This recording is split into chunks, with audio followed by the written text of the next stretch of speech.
Hello everyone, my name's Andrew Barber, and I'm going to show you all why the future of the world's energy lies within nuclear power generated by thorium. As of now, the world's primary source of energy is created with the burning of fossil fuels.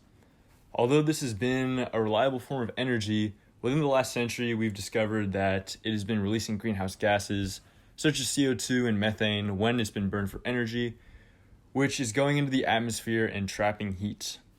This increase in heat has been leading to all kinds of problems, such as rising sea levels, desertification, and mass extinctions, which have shown us that this form of energy production is unsustainable and that we need a new one to take the spot of fossil fuels.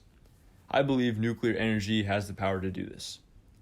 Although I'm sure most of you guys have heard of using uranium to produce nuclear power, there's another element known as thorium, which is a safer, cleaner, and better source for producing energy. Firstly, the mining process is much safer for mining thorium. When uranium is mined, it releases a deadly radon gas, which requires a lot of expensive tech to be included in the mining process to ensure the safety of the miners. Thorium, however, does not release any kind of deadly gas when mined, making it much safer to harvest. On top of that, the uranium that's harvested generally isn't the correct isotope to produce energy and must undergo a process called enrichment to become uranium-235. Thorium is 3 times as abundant in the Earth's crust when compared to uranium, and its mined form is usable immediately for energy production. Next, let's go over thorium's fertile properties and uranium's fissile properties.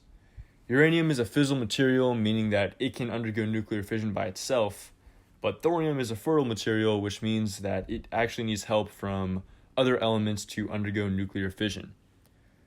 It may appear that being a fissile material is an advantage since it can undergo nuclear fission by itself, but this actually makes the uranium reactors much more dangerous and the reactions much harder to stop if something goes wrong. Because of uranium's independent ability to undergo nuclear fission, reactions can spiral out of control very quickly, as seen in Fukushima and Chernobyl, but for the liquid fluoride thorium reactor, that is literally impossible. Since thorium is fertile, it relies on other elements to undergo nuclear fission.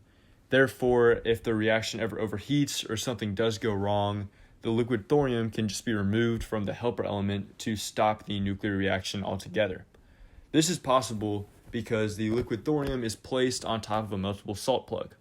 The salt plug will melt away if the thorium reaches a certain temperature, which drains it away from the other elements, stopping the reaction immediately.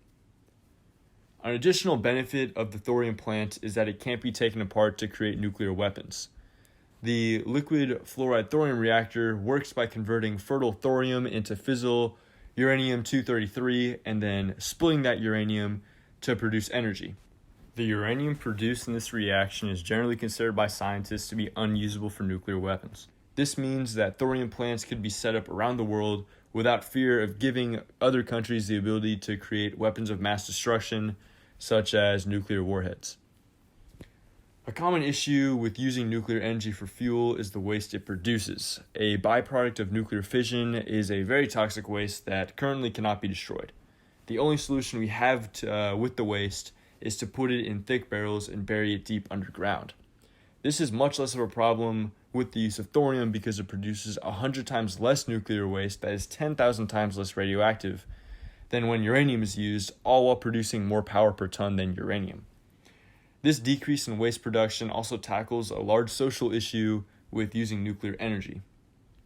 In the past, nuclear waste has often been stored on the land of Native Americans. The U.S. previously used the Yucca Mountain to store nuclear waste, which is where the Western Shoshone Indians lived.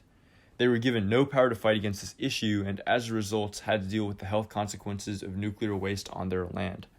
Switching to thorium would reduce the toxicity of the waste as well as the volume, leading to less lives being harmed. Economically, thorium reactors would seem to be the most viable option in the long run for producing energy, because in Canada in 2015, the costs of replacing uranium reactors with thorium reactors were assessed. The results showed that thorium plants are more financially lucrative than uranium plants and that they are more cost efficient than fossil fuels. So the world really has no excuse to not switch to thorium reactors.